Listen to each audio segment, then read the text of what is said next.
normalize putting on makeup at 12 in the morning because you can, and putting on a nice outfit because you can. Let me show you the outfit, guys. Very basic.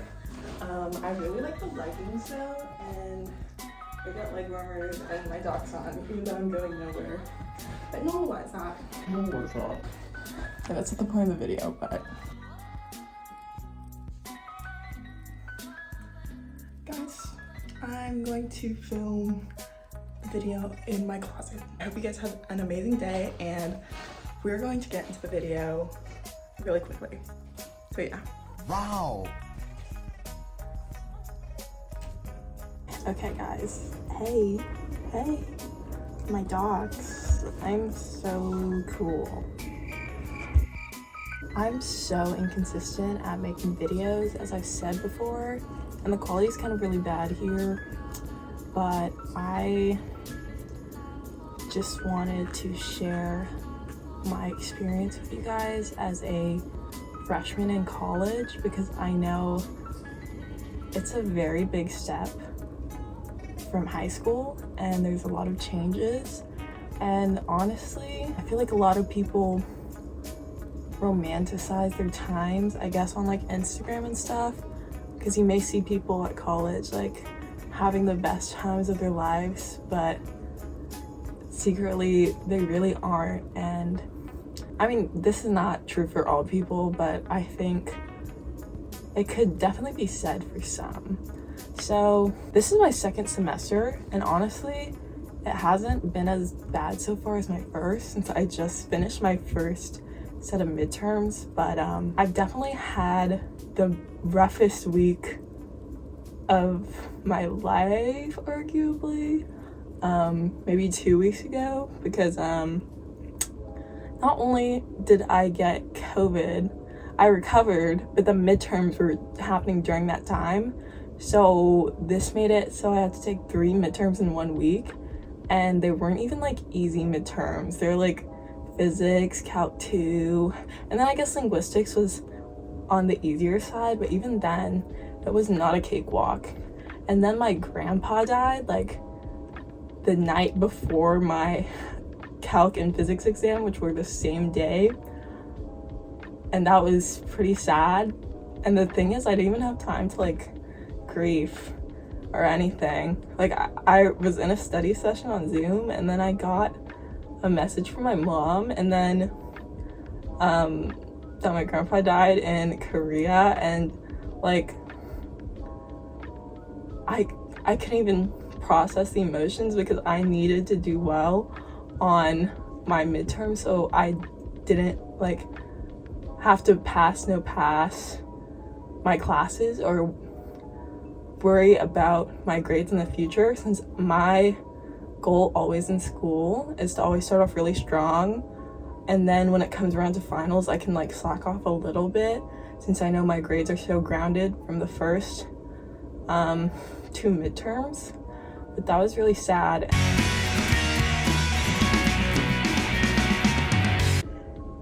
And I guess like an issue I've always had is just I feel constantly tired. Like it just feels like school is never ending work, and it's like, oh, you know, go hang out with friends or like take a break. But even when I take breaks, like I just exhaust so much of my mental energy in homework that I'm just constantly unhappy sometimes. Right now, since I'm out of midterms, it's kind of gone away, but it definitely peaks during my major tests, and I definitely get a lot of anxiety before exams. So I've kind of figured out a way to cope with it a little, which I'll share later. But yeah, that's been really rough.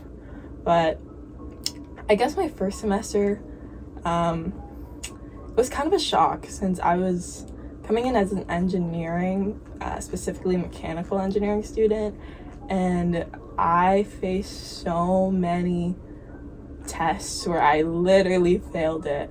I mean, in theory I could have done worse, but I recall like getting a 50 something on my engineering midterm, and like even though the class was curved, it's just very discouraging when you put all this time and effort into something and then you get minimal results and you're just sitting there like, why did I even study that hard for something that I really didn't need to study that hard for? Also,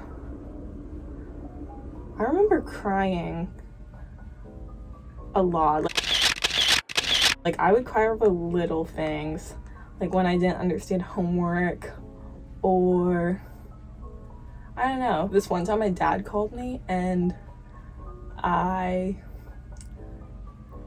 cried on the phone because he asked me how I was doing, and in reality I was just not doing that great, you know, feeling pretty dog water, for honest. And those emotions were so intense that when I think back at it now, like I kind of tear up just thinking about how upset I was. But I guess this is all to say that failure is super normal, and as long as you don't let it discourage you and you find out ways to change your methods to study more effectively, it'll be fine. Because at the end of the day, I ended up getting like a 3.69 my first semester, even though I was taking kind of hard classes.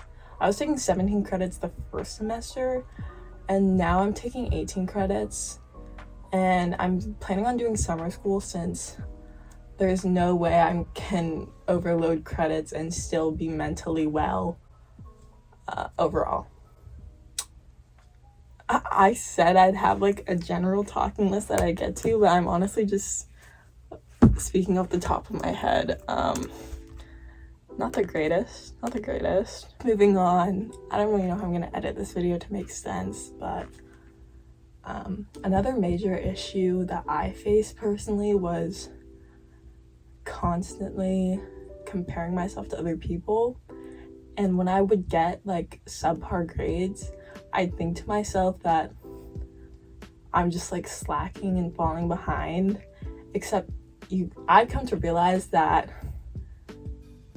if you think you're doing bad, you're probably not doing as bad as you think compared to the rest of the class, especially because I've noticed that people tend to not share their true feelings about a course unless you're in like a group me or something. Like for example, my physics, the first midterm we took, like everyone was speaking about how bad that went in the group me after. And I mean, it was pretty rough because the average was like a 65, but I did end up getting slightly above average, which doesn't make it better because it was still like a C. I think I'm getting more into a rhythm of schoolwork and balancing everything. I only say that because my first midterms of this semester I actually did fairly well on.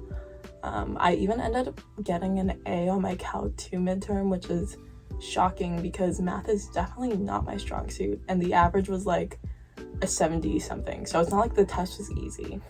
I think I just reflected upon myself enough to know the best way to study effectively for me, which is personally just drilling problems over and over again until I get it right, which is very time consuming, but at the end of the day it works, you know?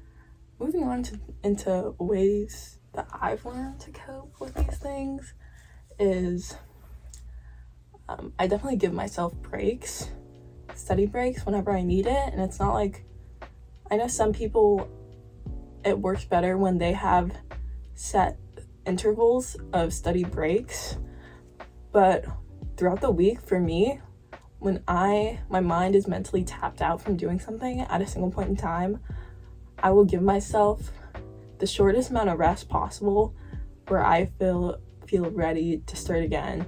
So like sometimes they range from like 10 minutes to even 30 minutes sometimes, and it works pretty well for me. Except the only thing is sometimes I need to stay up later than usual, because I can't just cram everything back to back to back, hour after hour after hour. Like, I can't do everything at once.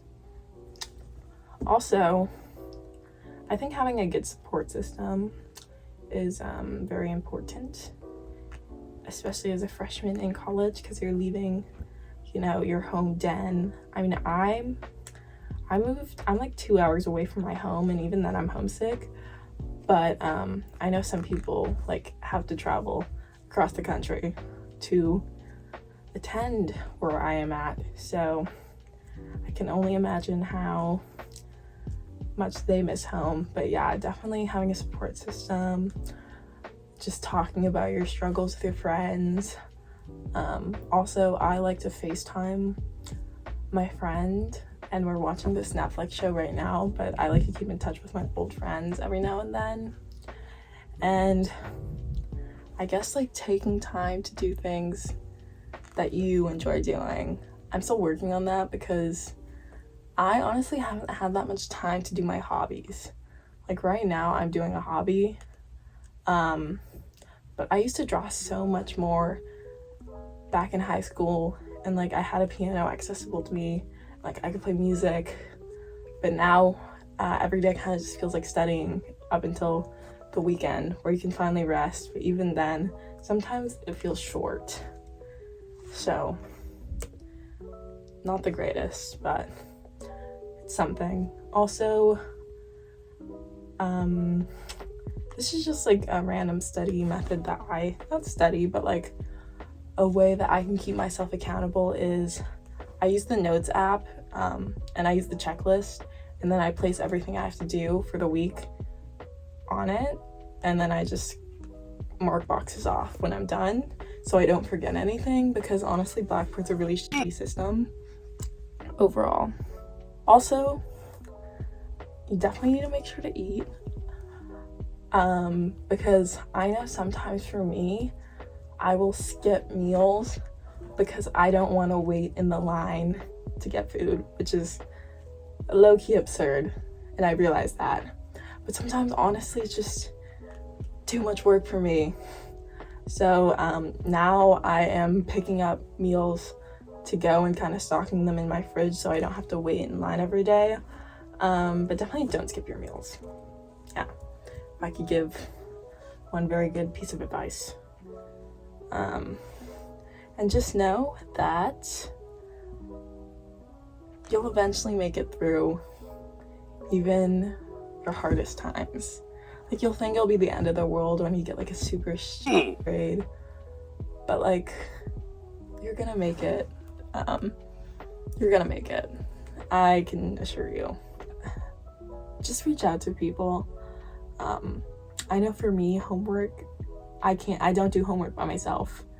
I think it'd take way too much time, and I just wouldn't be able to do it properly. So definitely make friends in your classes, and I'd advise to try to do it like the first few weeks of classes, because it does get hard making friends after like the 4th week when everyone's friend groups are like set. Also, I'm just like, I told you I had no set list of saying these things, but going back to like Instagram, like, and FOMO, like feeling like you're being left out if you don't attend these certain events. Personally, I do not care that much if I don't go to certain parties and stuff, because I know that they're really not that fun. This is just between you and me. Most parties are very mid, extremely mid. That's a lot of standing and not a lot of people dancing. But you know, maybe I just haven't been to the great amazing parties. But if you're scrolling on Instagram and you see all these girls like hanging out and like looking like they have the best times of their lives, like 8 times out of 10 I can guarantee you they are not having the times of their lives, but they're making it seem like they are, but they aren't. So don't feel too bad about stuff like that. I'm gonna watch these clips back and see if I have enough good information, because I feel like I was rambling for a very long amount of time. But I guess to summarize it up, college is extremely difficult, and you will definitely face challenges and push past boundaries you didn't even know existed within you. But just know to keep pushing on, and you'll make it through. And if you don't think college is for you, that's also totally fine. Like, if you are facing extreme emotions of depression, you can always just take a gap year, take a break. Life's worth living, and you'll make it to see another day. Okay, that is the end of the video. I hope you like my closet. Beautiful closet. Okay, bye.